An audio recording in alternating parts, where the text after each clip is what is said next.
Reigns बोले Goldberg को करूंगा गोल्डबर्ग, रोंडा राउसी ने बचाया नायोमी को, और जाने के क्या कुछ है पड़ा आज फ्राइडे नाइट स्मैकडाउन के अंदर। नमस्कार दोस्तों, मेरा नाम है गौरव और आप देख रहे हैं WWE हिंदी गॉसिप्स। WHG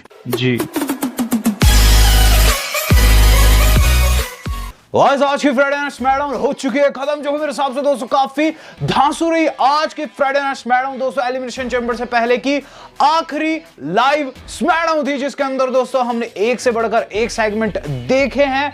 बात की जाए इसकी रेटिंग की, तो रेटिंग जानने के लिए आपको वीडियो को अंत तक देखना है। शुरुआत की बात कर लेते हैं। आज की स्मैकडाउन की शुरुआत जो हम लोगों ने देखी थी वो देखी थी दोस्तों सोनिया डेविल की एंट्री के साथ। सोनिया डेविल दोस्तों रिंग के अंदर खड़ी हुई थी, जहां दोस्तों वो एक तरीके प्रोमो काट रही थी। सब कंफ्यूज थे कि इस प्रोमो में क्या होगा। सोनिया ने पहली लाइन में सब कुछ साफ कर दिया, वही चीज बोली कि देखो रोंडा राउजी जैसी औरतों के चलते जो ये नायोमी जैसी औरतें इनके पर निकल आते हैं। जो कुछ रोंडा ने किया लास्ट में काफी गलत था, उसने मेरी बांह तोड़ दी। इसके लिए मैं मैनेजमेंट से पिटीशन डाली हूं, मैनेजमेंट के लिए पिटीशन डाली हूं कि रोंडा राउजी को $100,000 का जुर्माना लगे और उसे सस्पेंड किया जाए।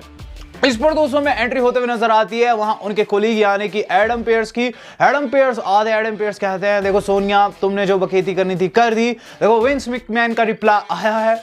विंस मैकमैन कहते हैं कि तुम काफी समय से अपनी पावर्स का गलत यूज कर रही थी और इसके चलते तुम्हारी जो पेटिशन है उसे डिक्लाइन किया जाता है। उल्टा आज जो मैच होगा शार्लेट वर्सेस नायोमी टाइटल के लिए, उसमें तुम इंटरफेरेंस नहीं कर पाओगी। आज तुम बिल्कुल भी नायोमी के ऊपर हाथ नहीं उठाओगी। इसके बाद दोस्तों में एंट्री होते हुए नजर आई वहां नायोमी की। नायोमी बोली देखो इसमें जोक वाली चीज क्या है कि तुम मुझ पर हाथ नहीं उठा सकती लेकिन मैं तुम पर उठा सकती हूं। दे थप्पड़, उन्होंने दोस्तों वहां थप्पड़ जड़ दिया और इस तरीके से यहां सेगमेंट हुआ है खत्म। नायोमी वहां से निकल गई। यहां हमें पता चल चुका था कि मेन इवेंट के अंदर कोई भी इंटरफेरेंस नहीं होगी। बात की जाए इसके बाद क्या, इसके बाद दोस्तों जो अगली चीज हम लोगों ने देखी वो था लॉस लोथारियोस का मैच, जो कि द न्यू डे के खिलाफ हुआ। मैंने आपको बताया था ये मैच होगा। इसके अंदर दोस्तों इंटरेस्टिंग पार्ट था वो शुरू में हुआ, जहां दोस्तों में ये चीज देखने को मिली है कि गाइस जो लॉस लोथारियोस वाले उन्होंने ऑडियंस में बैठी एक महिला को चुम्मा दिया है। बात की जाए मैच की, तो मैच दोस्तों काफी मजेदार था। इसके शुरुआती क्षणों में दोस्तों द न्यू डे वालों ने काफी तगड़े तगड़े मूव सेट लगा दिए थे। अंतिम क्षणों में दोस्तों ऐसा लगा कि वहां पिन हो जाएगी लॉस लोथारियोस की, लेकिन गाइस जो होना था वही हुआ। हमें ये चीज देखने को मिलती है एक के बाद एक बढ़िया मूव सेट्स के बाद अंततः वहां गाइस गार्ड्स ने रोल अप लगा दिया कॉफी को और कर दी उनकी पिन। तो इस तरीके से मैच हुआ है खत्म। बात की जाए इसके बाद क्यों, इसके बाद दोस्तों में बैकस्टेज हमला होते हुए नजर आया किस पर, वाइकिंग रेडर्स के ऊपर। उनका इंटरव्यू हो रहा था कि गाइस उन्हें लगी सुपर किक्स और वो लगी दोस्तों उसोस की तरफ से। उसोस ने उनके मुकुट उठाए और उन्हें मॉक भी किया है। बात की जाए इसके बाद क्यों, इसके बाद दोस्तों हम लोगों ने देखा है the tribal chief Roman Reigns का इंटरव्यू। तो इंटरव्यू बिगिन हो चुका है माइकल कोल के साथ। रोमन रेंस बैठे हुए हैं और रोमन रेंस से कई सवालात पूछे जा रहे हैं। सबसे पहला जो सवालात था वो ये कि आपको गोल्डबर्ग से भय नहीं लगता। गोल्डबर्ग जो था उसने WCW में 173-0 की स्ट्रीक बनाई थी। रोमन कहते हैं देखो अगर मैं WCW में होता तो मेरी भी ऐसी स्ट्रीक होती और आज तक होती, तो इसमें कोई बड़ी चीज नहीं है। इसके बाद जो अगली चीज थी वो थी कि देखो वो 2 टाइम चैंप रह चुका है। 2 टाइम वो यूनिवर्सल चैंपियनशिप जीता है, जो कि आपके कंधों पर है अभी। जिस पर रोमन रेंस बोले कि देखो मुझे इससे कोई भी फर्क नहीं पड़ता कि वो कितनी बारी चैंपियनशिप जीता है, क्योंकि अभी मैं चैंपियन हूं।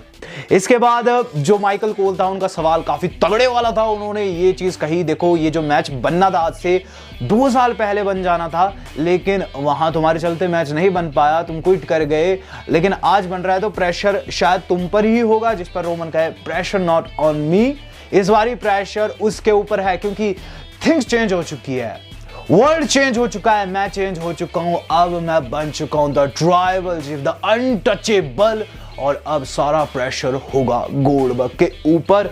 जिस पर उन्होंने ये चीज कही है यानी माइकल कोल ने कि गोल्डबर्ग के लिए आपका आखिरी पैगाम क्या रहेगा। इसके बाद दोस्तों पॉल हेमन कहते हैं कि रुक जाओ अब ये प्रेडिक्शन नहीं स्पॉइलर देने वाला है। जिस पर रोमन रेंस ने कहा आई एम गना गोल्डबर्ग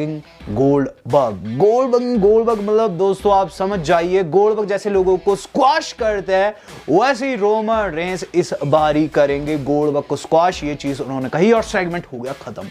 बात की जाए इसके बाद क्या, तो गाइस इस बेहतरीन प्रोमो के बाद जो अगली चीज हम लोगों ने देखी वो था गाइस आलिया का मैच, जो कि फेस के नटालिया को मैच था दोस्तों डंजन हार्ट स्टाइल यहां दोस्तों बात की जाए मैच की, ये जो मैच हुआ इसके अंदर दोस्तों कोई भी रोप ब्रेक नहीं थी, ना ही दोस्तों इसके अंदर किसी तरीके का काउंट आउट होना था और इसका फायदा नटालिया को मिला। नटालिया ने सबमिशन लगाया, आलिया बेचारी दोस्तों रोप को पकड़ी, लेकिन सिंस इसके अंदर कोई भी रोप ब्रेक नहीं था वहां उन्हें टैप आउट करना पड़ गया। रेफरी ने कैंटी बजा दी और नटालिया मैच को जीत गई। मैच के बाद दोस्तों नटालिया उन पर धावा बोलना चाहती थी, लेकिन ज़ायली ने आकर सिक्योर किया उन्हें और अपने मित्र को बचाया। बात की जाए इसके बाद दोस्तों हमने देखा इनजेन, जो कि दोस्तों सेमी जेन का सेगमेंट है। सेमी जेन दोस्तों इसके अंदर सबसे पहले क्लिप दिखाई जॉनी नॉक्सवाइल की। जॉनी नॉक्सवाइल ने दोस्तों अर्लियर टुडे ये चीज की है कि उनकी टी शर्ट फाड़ी है कटिंग मशीन में डालकर। वहां सेमी जेन कहते हैं कि इसके कर्म अभी भी नहीं रुक रहे और बार बार ऐसी बकेती कर रहा है। हमें क्या चीज देखने को मिलती है फिर वहां कि गाइस एंट्री होगी बुक्स की। बुक्स एंड शिंस्के नाकामारा रिंग के अंदर आए और उनके गेस्ट के तौर पर बैठे।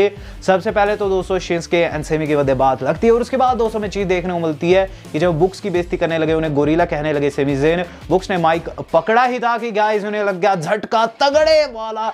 वहां गाइस एक तरीके का उन्होंने षड्यंत्र रचा हुआ था और जैसे झटका लगा उसके बाद शिंस्के उन्हें चेकआउट करने गए। सेमी लगाई हवा किक और इस तरीके से वहां से निकल गए। तो गाइस शिंस्के और उनके मित्र यानी कि बुक्स हुए स्क्रू, सेमी बच गए। बात की जाए इसके बाद दोस्तों जो अगली चीज हम लोगों ने देखी है वो था गाइस मॉस का कॉर्बिन को कहना कि आज वो उनके साथ नहीं होंगे, उन्हें कुछ भी नहीं दिख रहा है। लास्ट वीक जो क्लेमोर लगी उनकी आंखों पर काफी ज्यादा प्रभाव पड़ा। इसके बाद दोस्तों कॉर्बिन रिंग के अंदर आए, उनके साथ ऑब्वियसली मॉस नहीं थे। वहां गाइस उन्होंने फेस किया सिजारो को इस मैच के अंदर दोस्तों उन्होंने कड़ी टक्कर दी और आसानी से हरा भी दिया एंड ऑफ डेज लगाकर। मैच के बाद बैक स्टेज सेगमेंट देखने को मिलता है कि मॉस जो था वो हॉस्पिटल में या फिर कह लीजिए मेडिकल एरिया में ये चीज़ कह रहा था स्टाफ को कि वो नहीं लड़ पाएगा, उसे कुछ नहीं दिख रहा। इसके बाद दोस्तों जैसे ही वहां स्टाफ ने उन्हें आंखें बंद करने को कहा, ड्रू मैकिंटायर तलवार लेके खड़े हुए थे, उन्हें तलवार साफ साफ दिखी। ड्रू ने कहा कि बेटे तूने बहुत बड़ी गलती कर दी, अब जो मैच होगा वो होगा फॉल्स काउंट एनीवेयर। बात की जाए इसके बाद क्या, इस बड़ी स्टिपुलेशन के ऐड होने के बाद अगली चीज हम लोगों ने देखी है वो था गाइज हमारे अपने गोल्डबर्ग का रिप्लाई। तो गोल्डबर्ग का रिप्लाई दोस्तों हम लोगों को देखने को मिल रहा है। बात की जाए क्या कुछ कहा गोल्डबर्ग ने। गोल्डबर्ग से सवाल पूछे जा रहे थे बहुत सारे, ये चीज पूछी जा रही थी। देखो रोमन रेंस ने बहुत कुछ कहा है आपके बारे में, इस पर आपका क्या रिएक्शन है। वहां रोमन रेंस ने ये चीज कह दी 2 साल पहले सिचुएशन जो थी वो डिफरेंट रहती, लेकिन आज आपका कोई भी चांस नहीं है। गोल्डबर्ग बोले देखो चांस की बात ऐसी है कि देखो रोमन रेंस खुद को ट्राइबल चीफ बता रहा है, खुद को अनटचेबल बता रहा है, वो कोई भी मॉनिकर अपने लिए यूज कर सकता है, लेकिन मैं गोल्डबर्ग हूं और मैं गोल्डबर्ग वाली चीज ही करूंगा। देखो उसे शायद शॉर्ट टर्म मेमोरी लॉस है, मैं नहीं जानता। वो कहता है कि मैंने उसे एक्नॉलेज नहीं किया, मैंने उसे एक्नॉलेज किया। लास्ट वीक मैंने कहा I acknowledge you as my next victim, वो मेरा नेक्स्ट विक्टिम है। इसके बाद दोस्तों जब सवाल उठा रेसलमेनिया के ऊपर तो गोल्डबर्ग बोले देखो मैं रेसलमेनिया मेन इवेंट कर रहा हूं ब्रॉक लेसनर के खिलाफ, और जहां तक बात है रोमन रेंस की और रोमन रेंस की ये कहने की ही इज गोना गोल्डबर्गिंग मी, देखो ऐसा बिल्कुल भी नहीं होने वाला है। तो गोल्डबर्ग ने साफ कर दिया दोस्तों कि रोमन रेंस की चटनी बना कर रहेंगे और रोमन रेंस ने ये चीज कही है कि वो उन्हें स्क्वाश करके रहेंगे। तो गाइस कुछ ना कुछ जरूर पकेगा नेक्स्ट वीक दोस्तों। इनका फेस ऑफ रख दिया गया जिसके अंदर बहुत ज्यादा मजा आएगा। बात की जाए इसके बाद क्या, इसके बाद दोस्तों हम लोगों ने देखा है main event of the evening जो कि था Charlotte Flair versus Naomi for SmackDown women championship. बात की जाए मैच की, मैच के अंदर दोस्तों कई जगह ऐसा लगा कि गाइस नाओमी जीत जाएगी। अंतिम क्षणों में 3 ऐसे तगड़े मूव सेट लगे कि लगा कि शार्लेट फ्लेयर की अप पिन हुई। सारी न्यू ऑर्लियंस की क्राउड जो थी वो गाइस नाओमी के पीछे थी, लेकिन शार्लेट फ्लेयर ने एक के बाद एक किक आउट किया। लिटरली दोस्तों उन्हें बिल्कुल भी फर्क नहीं पड़ा और अंत में दोस्तों लगा है नेचुरल सिलेक्शन 1, 2 और 3। वहां नाओमी मैच को हार गई, शार्लेट फ्लेयर ने टाइटल डिफेंड कर दिया। इसके बाद दोस्तों एंगल देखने को मिला कि गाइस वहां सोनिया आकर मॉक करती है नाओमी को, पीछे से शार्लेट ने भी पीटना स्टार्ट कर दिया, दोनों ने पीटना स्टार्ट कर दिया और फिर एंट्री हो गई रोंडा राउजी की। जनता हो गई पागल। रोंडा ने दोस्तों वहां धर पकड़ सोनिया का दूसरा हाथ तोड़ने की जैसी कोशिश की, वहां गाइस शार्लेट फ्लेयर ने उन्हें बाहर खींच दिया और इस तरीके से वहां से दोनों एस्केप कर गए। कुल मिलाकर दोस्तों सेगमेंट काफी ज्यादा मजेदार था और मैच 205 स्टार था महिलाओं का ये। बात की जाए ओवरऑल स्मैकडाउन की, आज के स्मैकडाउन के अंदर दोस्तों जैसा सोचा हुआ था कि फेस ऑफ होगा वैसा नहीं हुआ, तो ये चीज मुझे थोड़ी सी बुरी लगी है। हालांकि दोस्तों ओवरऑल फ्राइडे नाइट स्मैकडाउन की बात करूं तो काफी वेल बैलेंस थी, मैच काफी बढ़िया थे, टैग टीम मैच काफी बढ़िया थे, मेन इवेंट काफी बढ़िया था। बात की जाए रेटिंग देने की तो गाइस इसे मैं दूंगा 5 में से 4.2 स्टार आप कितनी देंगे मैं देखना चाहूंगा। रही बात दोस्तों स्मैकडाउन के अंदर बेहतरीन चीजों की और चेंजेस की, तो गाइस अब जो मॉस वर्सेस ड्रू होना है वो होना है दोस्तों फॉल्स काउंट एनीवेयर, जो कि एक बड़ी अपडेट है। रही बात रोमन वर्सेस गोल्डबर्ग की, तो इनका अगले हफ्ते फेस ऑफ है जो कि दोस्तों लाइव स्मैकडाउन नहीं रहेगी। वेल दोस्तों अगर आपको उसके स्पॉयलर्स चाहिए हो तो आप मुझे कह सकते हैं कमेंट बॉक्स में। वीडियो आज की इतनी थी, आज तक के लिए इतना ही, धन्यवाद, शब्बा खैर।